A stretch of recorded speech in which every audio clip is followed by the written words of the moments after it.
Welcome, ladies and gentlemen, to Superintendents Unplugged, In Depth with Davis, the podcast where we'll dive deep into the world of educational leadership. I'm your host, Addison Davis, and I'm thrilled to have you join me as we embark on the inspiring journey together. As a superintendent once myself, I understand the challenges and complexities that come with leading a school district. But what I've come to realize is that there's abundance of amazing work being done by superintendents all across our country. This podcast is a platform to shine a spotlight on their incredible accomplishments and innovative approaches. Each episode will bring you exclusive interviews and superintendents from various districts across our country, both big and small, urban and rural, as they share their personal stories, triumphs, and even their moments of vulnerability. We will explore the strategies they employ to tackle the ever-evolving landscape of education, from fostering equity and inclusivity to embracing technology and preparing students for their future. But this podcast isn't just about showcasing success. It's about fostering a community of educational leaders who can learn from one another, share their experiences, and collectively navigate the complexities of our role. We'll discuss the tough topics as well, the difficult decisions, and the innovative solutions that are transforming education for the better. So while you're an educator, a parent, a student, or simply someone who's passionate about education, this podcast is for you. Superintendents Unplugged is your behind-the-scenes pass to the world of educational leadership, where we uncover the stories that inspire, motivate, and empower every one of us. Get ready to be inspired, challenged, and entertained as we embark on this incredible journey together. I can't wait to introduce you to the remarkable superintendents who are changing the educational landscape one district at a time. Welcome to another episode of Superintendents Unplugged, In Depth with Davis. I'm your host, Addison Davis, here live at ASA, and we have a treat today. We had the board chair of Atlanta Public Schools with such pride, Erika Mitchell. Erika, thank you for being here today. Yes, thank you for having me. No worries. You know what? One thing that I always say, I love being around you because your energy, you're positive, and you know what? You fight for APS every single day, no matter where I'm at. So 7 years into being a board member, how's it been? Wow, it's had its ups and downs. Sure. You know, at one point I was like, I'm gonna throw the towel in. I did. I was Gotta like, reel you back. yeah, like, bam, I'm done.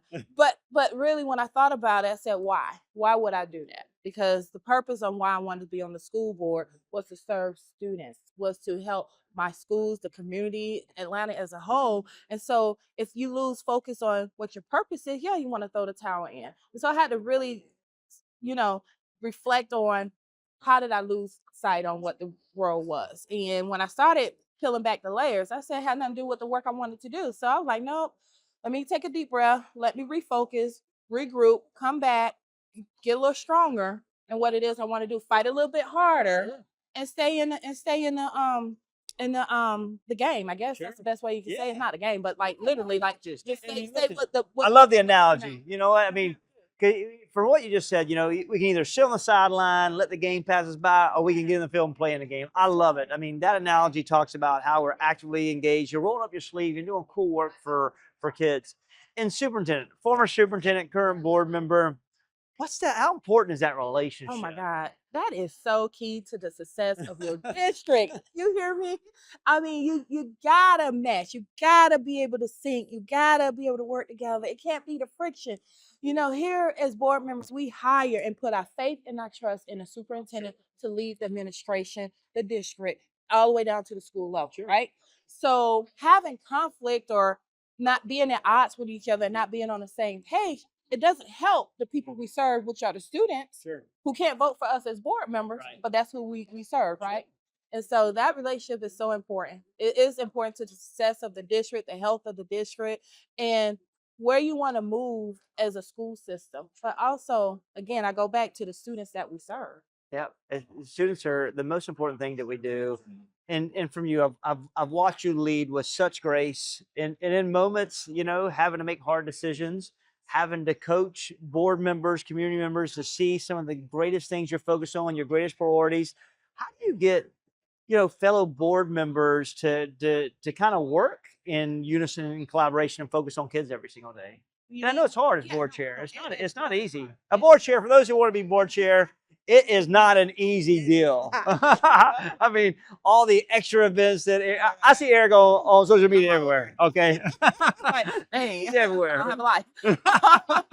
But when I think about, how do you get the board members on board, right?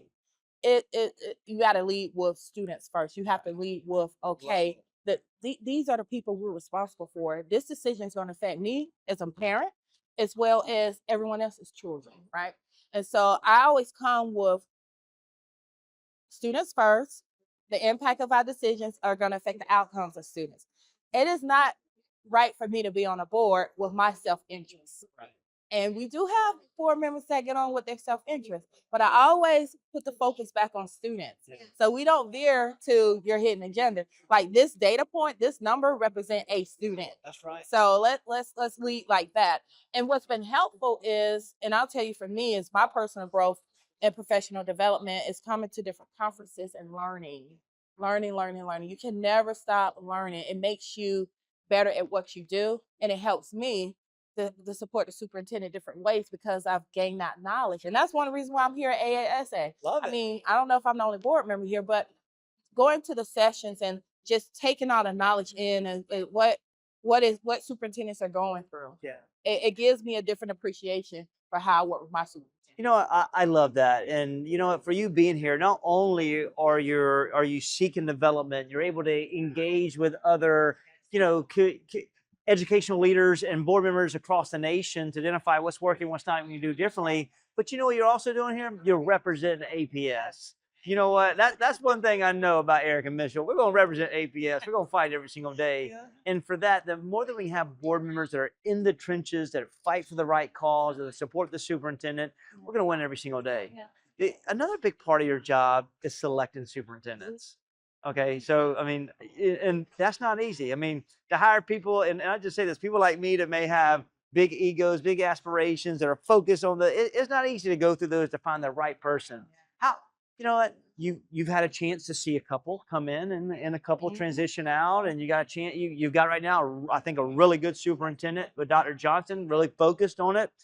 Well, how do you get to a point where you work through and find that right leader to do this cool work? It comes with a learning curve each time you learn. It's a learning curve. It is. I mean, think about it. We come from different backgrounds as board members. We have an expectation of what we want to see, right? But that might not be the best for the district. Yeah. So, and then when you're selecting, when you go through the process, and I had to lead the process in a time where we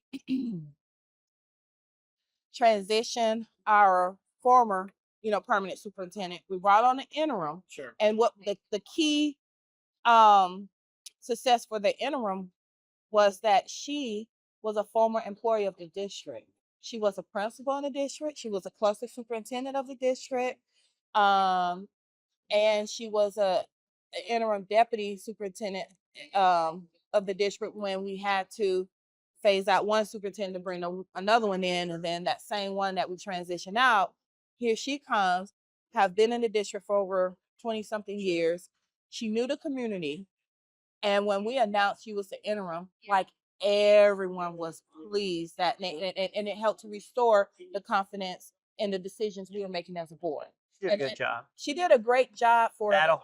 Yes, battle for the 17 months she was there. I said battle and rolled up in, rolled sleeves up, and she went to work. She got to work. And that's what we want to see. We want to see a superintendent who wants to do the work. A lot of superintendents come to Atlanta, and no offense to their agenda, they feel like, oh, I have arrived, meaning I'm in Atlanta. Yeah. No, there's a difference. You have Atlanta, the city, and then you have Atlanta Public Schools. That's right. You're hired to work for the school system. You're not hired to work with the city. And so that's the difference with the mindset. You school is over here now. You can do your city stuff after school hours. Okay? I'm just being honest. And so what happens is they get caught up in the celebrityism and the pop, and it's like, but that ain't what we brought you here to do. We help. I mean, you said it well. And listen, superintendents, there is a sensationalized spotlight. Yeah. They are it's the NFL. They're in the paper every single day. They got cameras in their face every single day. They're living on social media. They got decisions to make, but ultimately they can't lose the reason and their why. And their why is, focus on children, accelerate learning, giving us, opportunity, and then also working in concert with board members who ran for their constituents and understanding what they ran on and how can you help them implement those processes, those systems, those ideas in the district if it makes sense to the priorities as well. Yeah, no, that's so true. Because I remember when I came onto the board, I represented a district that was disenfranchised, that was really upset with the state of their schools, and they did not like me. And they told me to my face, I don't like you. You just gonna get on the board and do what the other. I should get that as soup. And I was like, hold on, let's pull back the lens. Let me understand. And when I started understanding where the animosity and the challenges were, I'm like, I agree with you all. I'm not going to fight you. How do we work together to get these things done? And because, again, I'm a parent, and I tell people this: Atlanta Public Schools is very special to me because my paternal and maternal grandparents graduated from APS, Atlanta Public Schools. My parents graduated from APS. All rich history. All rich history. They migrated from the farms of Georgia in the early 1900s, came to the city for better opportunities, and went to Atlanta Public Schools. They were able to build their family a foundation because they had the education they need. I mean, I can think about my father, who's 84 years old. I love him to death. He went to Gray Street Elementary. Then he went to Booker T. Washington High School. Then transferred to Archer High School, first graduating class. Then went to Morris Brown College, got drafted to the Army. And before he was drafted to the Army, he were amongst the first African Americans to integrate the General Motors plant in Atlanta. Wow. So that's because he had really education, cool. That's really cool. So I think about, how pivotal in the world of education played in my family, where they were able to have a foundation, to have access to good jobs, to make a great livelihood, and to see it now coming back and proud to serve as the board chair and as a board member and represent the district my grandparents helped to build in that area, that neighborhood. I mean, I have a sense of accountability. Sure. I have a sense of my priority is focused on making sure this is one of the great school districts in, the nation. And I don't take that lightly because it comes with great responsibility. It does. I mean, you just said it well. Family traditions, actively reviving a school district that you care so very much about. I mean, this is why you ran. You ran for that sense of care, to give back to your community, and you've done a really good job. I mean, it's nice for superintendents that are what can you give to those superintendents that are watching how to engage board members, how to build, really strong relationships, because that's not easy either. It's not, because you got on our board we have 9 It's a lot. people. That's 9 different personalities. Oh my gosh! Only had 7. 9 different hidden agendas. I'll say what is hidden agendas. 9 different communities. You got that. And so when I think about Dr. Battle was able to transition as interim, and one of the things I loved about how I was able to lead the search along with the board was my vision was shared leadership this whole time. When I was elected as board chair, January 2024, my speech was shared leadership. And I stay true to that. Everyone is elected to this board. There's 9 board members. We have to have shared accountability and shared leadership. It's not one person do it all and then we all just sit back. No. Everybody has to play a part. And then when I looked at the superintendent search, I wanted to show how we can work together. You have an interim and you have an incoming. And those two, Dr. Battle and Dr. Johnson, they work together hand in hand. And it was so refreshing to see 2 superintendents working together on the greater good for our district and our students. And that is shared leadership. And with the board, supporting it. I mean, everybody wasn't on board at the same time because they were used to some of the things they did in the past, but that has to change. Right. If you want to move the district forward, you can't keep doing the same thing you've been doing. No, you can't copy and paste. It ain't work. It ain't work. And now we're at a place where you had that smooth transition that set up Dr. Johnson for success. He's coming out the gate running. trying to get everything done. And it was so interesting. He was like, well, you know, my first year superintendent, I'm not doing no traveling. So you go and do it. You go represent line. I said, I got you. Yeah. And that's how we work. We work as a team. It's a team. So that's nice. You know what?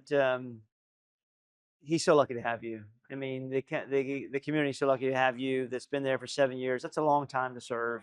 It's a long time. You know, anyone that has the courage to go out and run elections and be elected and engage with the community, be accountable to the community, that's a lot. And you've not only done it, but you've paved the way to model for so many in your district. Johnson is in the community is, like I said, they're blessed to have you. I thank you so very much for being here today. You are an inspiration. I love you. You're a team player. You know, always good. And one thing about it, you're always real. And that's what we need. Unplugged, what time it is. Erika always shows up. Yeah, and I'll tell you some of those stories, but that's on another day.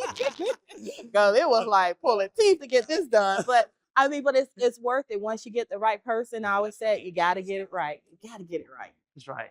Well, you've heard it from, you know, an exceptional board chair. And listen, I only do soups. I had to have Erika Mitchell with me today. She is such an awesome person, most and foremost, but a really good model for those to show how board chairs and superintendents are working together to do great things for children. Until next time, I look forward to seeing you on Superintendents Unplugged, In Depth with Davis. I look forward to seeing you in the classrooms.